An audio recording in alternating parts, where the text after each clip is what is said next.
میں نے ٹینیسن کی طرف اور ٹینیسن نے میری طرف دیکھا۔ وہاں پھسلنے کا کوئی خطرہ نہیں تھا۔ ہم دونوں نے ٹھیکیدار کو پتہ نہ چلنے دیا کہ ہمارا ردِ عمل کیا ہے۔ آپ ایک 10 فٹ گہری خندق کو تصور میں لائیں، اس میں آگ جل رہی ہے۔ خندق کے ذرا قریب جاؤ تو تپش اتنی زیادہ ہوگی کہ آپ خندق کے کنارے تک جانے کی جرات نہیں کریں گے۔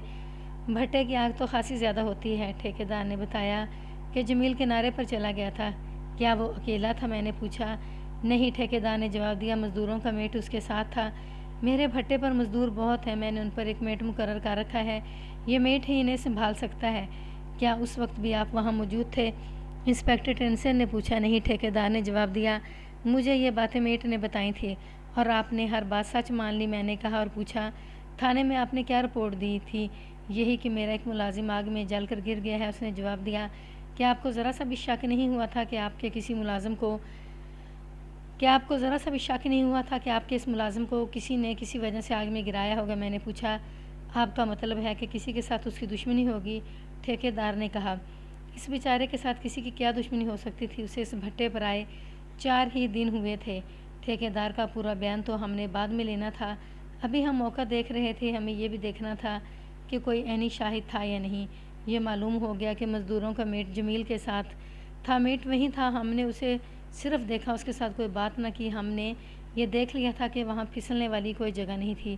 بھٹے میں کچی اینٹیں رکھی جا چکی تھیں اور آگ کی جگہوں پر آگ جلا دی گئی تھی۔ یہ میں پہلے کہہ چکا ہوں کہ اتنی زیادہ آگ کے قریب کوئی نہیں جا سکتا۔ کنویں میں آدمی جھک کر دیکھ لیتا ہے کیونکہ اس میں آگ نہیں ہوتی، پانی ہوتا ہے۔ سورج غروب ہو چکا تھا، مزدور چلے گئے تھے، میٹ بھی وہیں تھا اور چوکیدار آ گئے۔ ہم نے ٹھیکیدار خلیل الرحمن سے کہا کہ وہ رات 9 بجے میٹ کو ساتھ لے کر کرائمز برانچ پہنچ جائے۔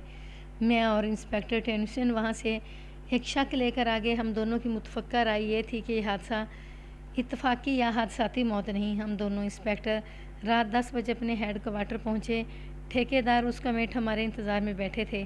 ہم نے انہیں 9 بجے کا وقت دیا تھا اور ہم 1 گھنٹہ لیٹ پہنچے۔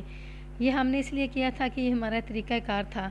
مشتبوں کو ہم کئی گھنٹے انتظار میں رکھا کرتے تھے تاکہ وہ ذہنی طور پر نڈھال ہو جائیں۔ یہ تو ہم نے ٹھیکیدار پر مہربانی کی تھی کہ ہم صرف 1 گھنٹہ لیٹ آئے تھے۔ پہلے ہم نے ٹھیکیدار کو اپنے پاس بٹھایا۔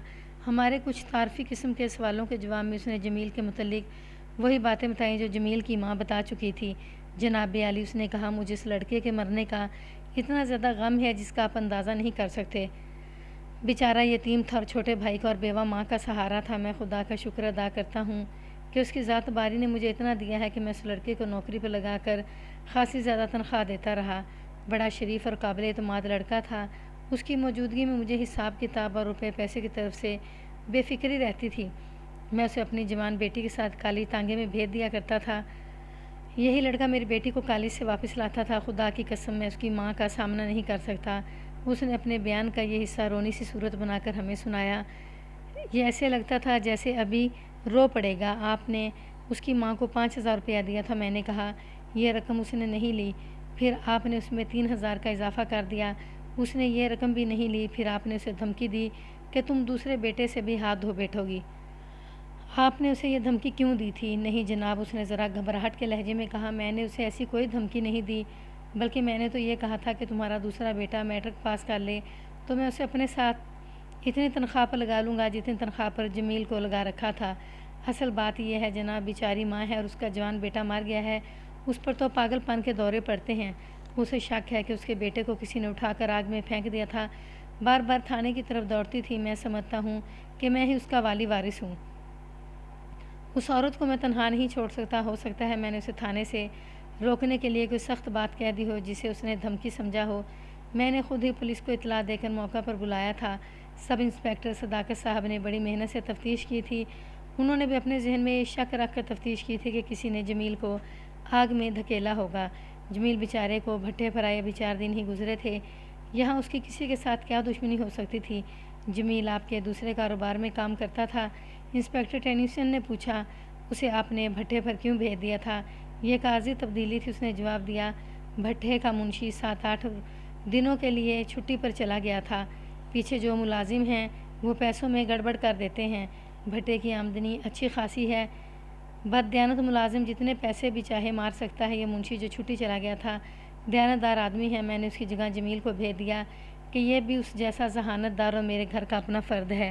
کیا یہ منشی پہلے کبھی چھٹی پر گیا تھا؟ انسپکٹر ٹینسین نے پوچھا۔ شاید مجھے ہو سکتا ہے۔ اس کی زبان ہکلا گئی، پھر ذرا سنبھل کر بولا، یہ میں پوچھ کر بتاؤں گا۔ اس سوال پر اس کا جو رد عمل اس کے چہرے پر اس کے انداز میں ظاہر ہوا وہ ہمارے لیے ایک واضح اشارہ تھا۔ میں نے ذہن میں رکھ لیا کہ اس منشی کو بھی پوچھ گچھ کے لیے بلانا ہے۔ ہم دونوں انسپکٹروں نے اس پر اس طرح مختلف سوالات پھینکنے شروع کر دیے جیسے تیر برسائے جاتے ہیں۔ میں سوال و جواب کا یہ سلسلہ بیان نہیں کر رہا کیونکہ یہ بیان ہی نہیں ہو سکتا۔ ٹھیکیدار کی یہ حالت ہوگی کہ اس کی زبان لڑکھڑانے لگی۔ اسے یہ بھی یاد نہ رہا کہ وہ پہلے کیا کہہ چکا ہے۔ ہم ابھی یہ نہیں کہہ سکتے تھے کہ جمیل کو اس کے حکم سے آگ میں پھینکا گیا ہے، لیکن ہمارا یہ شک پختہ ہو گیا تھا کہ جمیل پاؤں پھسلنے سے آگ میں نہیں گرا بلکہ اسے گرایا گیا تھا۔ خلیل الرحمن صاحب، میں نے کہا، آپ کو ایک برادرانہ مشورہ دیتا ہوں۔ آپ کے پاس صرف یہ وقت ہے کہ آپ سچی بات بتا دیں گے تو آپ کو اس کا صلہ مل جائے گا۔ ہمیں دوسروں سے سچ بات معلوم ہوئی تو پھر آپ نہیں جانتے کہ آپ کا انجام کیا ہوگا۔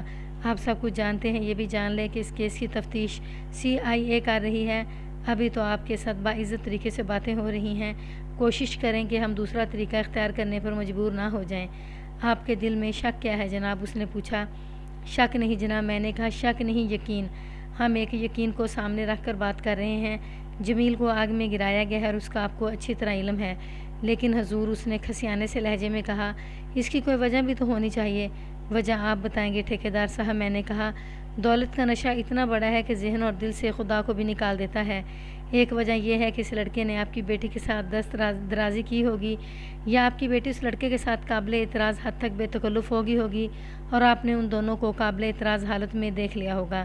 ٹھیکیدار نے اس بات پر ناچنا شروع کر دیا۔ وہ کہتا تھا کہ آپ میری بیٹی کو ایسا بد چلن نہ کہیں۔ وہ یہ بھی کہتا تھا کہ میں جمیل کے چال چلن کے بارے میں کوئی ایسی بات گوارا نہیں کر سکتا۔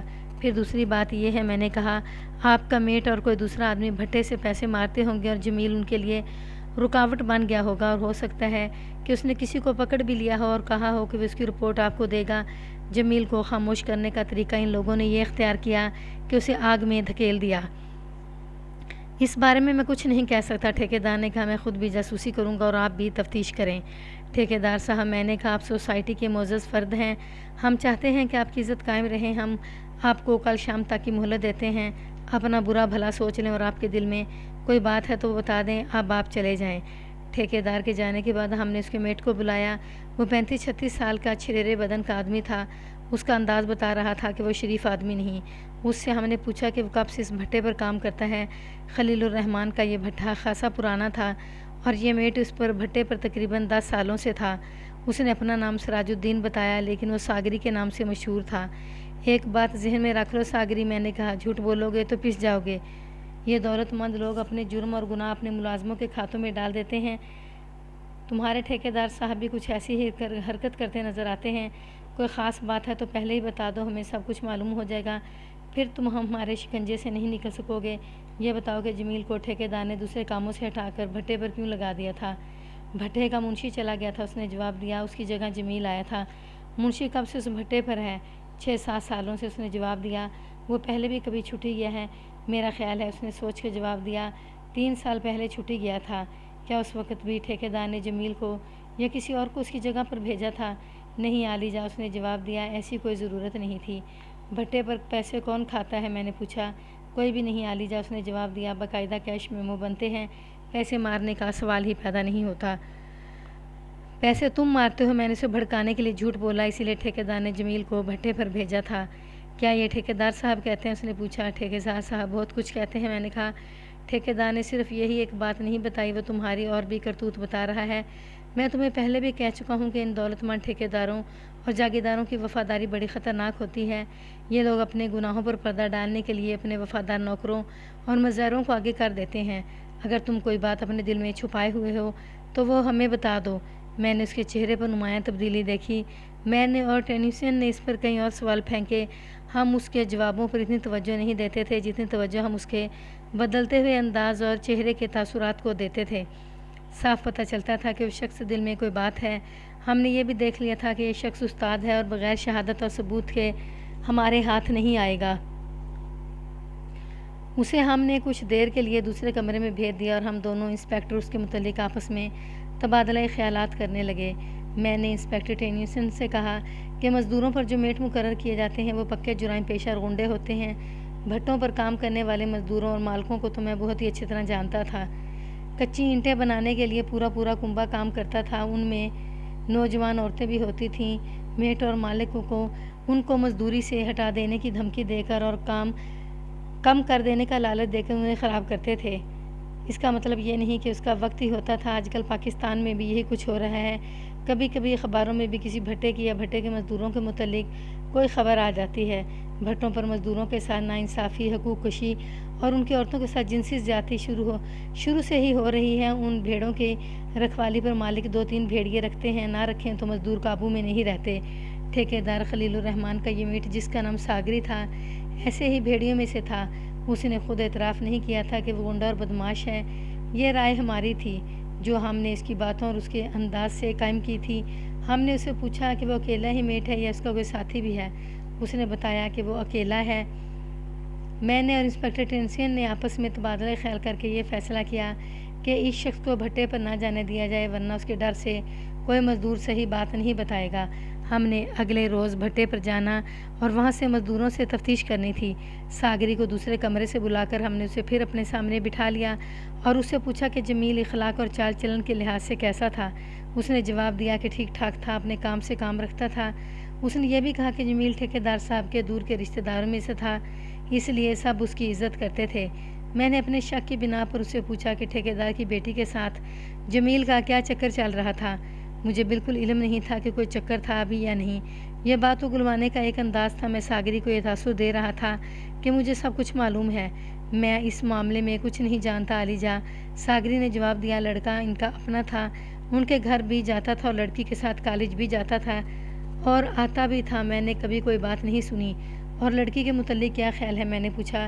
لڑکی پردہ نشین ہے، اس نے جواب دیا، برقعے میں کالج جاتی اور آتی ہے۔ میں نے سنا ہے کہ گھر سے باہر نکلتی۔ میں آپ کو ایک بات بتاتا ہوں علی جا، ٹھیکیدار صاحب کے اپنے خاندان کی عورتیں ہی نہیں بلکہ ان کی ساری رشتہ دار عورتیں پردے میں رہتی ہیں اور صحیح معنوں میں شریف عورتیں ہیں۔ ٹھیکیدار صاحب کو اچانک دولت مل گئی، انہوں نے تو شراب بھی پینی شروع کر دی اور دوسری عیاشیوں میں پڑ گئے، لیکن ان کی عورتیں جیسے پہلی تھیں ویسی ہی اب بھی ہیں۔ جمیل صاحب بھٹے میں گرا، جب جمیل بھٹے میں گرا اس وقت تم اس کے ساتھ تھے؟ میں نے اسے پوچھا۔ کیا تم نے اسے روکا نہیں تھا کہ آگے نہ جاؤ؟ ہاں علی جا، اس نے کہا، میں نے اسے روکا تھا، لیکن پیچھے ہٹتے اس کا پاؤں ایسا پھسلا کہ وہ گر پڑا اور جل گیا۔ میرا خیال ہے کہ بھٹے کی آگ دیکھنے کا اسے شوق تھا۔ میں نے پہلے بتایا ہے کہ بے شمار سوالوں کے جواب کے ذریعے ہم جان چکے تھے کہ یہ شخص پکا بدماش تھا۔ اس کے باوجود ہم نے اس پر سوالوں کی ایک اور بوچھاڑ کر دی۔ یہ واضح ہو گیا کہ یہ شخص استاد غنڈہ ہے۔ اسے ہم نے باقاعدہ گرفتار نہ کیا۔ ڈیوٹی والے ASI سے کہا کہ اسے ہیڈ کوارٹر میں ہی رکھا جائے اور ادھر ادھر نہ ہونے دیا جائے۔ اگلی روز صبح 8:30 بجے ہم بھٹے پر چلے گئے۔ ٹھیکیدار کو ہم نے نہیں بتایا تھا کہ ہم وہاں جائیں گے۔ وہاں وہی مجتی تھا جو چھٹی چلا گیا تھا اور اس کی جگہ جمیل آیا تھا۔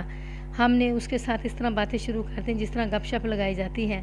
وہ ہمیں جانتا تھا کہ گزشتہ روز اس نے ہمیں دیکھا تھا۔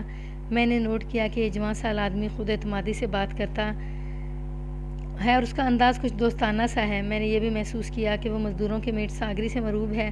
ساگری کا ذکر آتا تھا وہ تو جھیم جاتا تھا اور اپنی کوئی رائے نہیں دیتا تھا۔ تم پچھلی چھٹی کب گئے تھے؟ میں نے پوچھا۔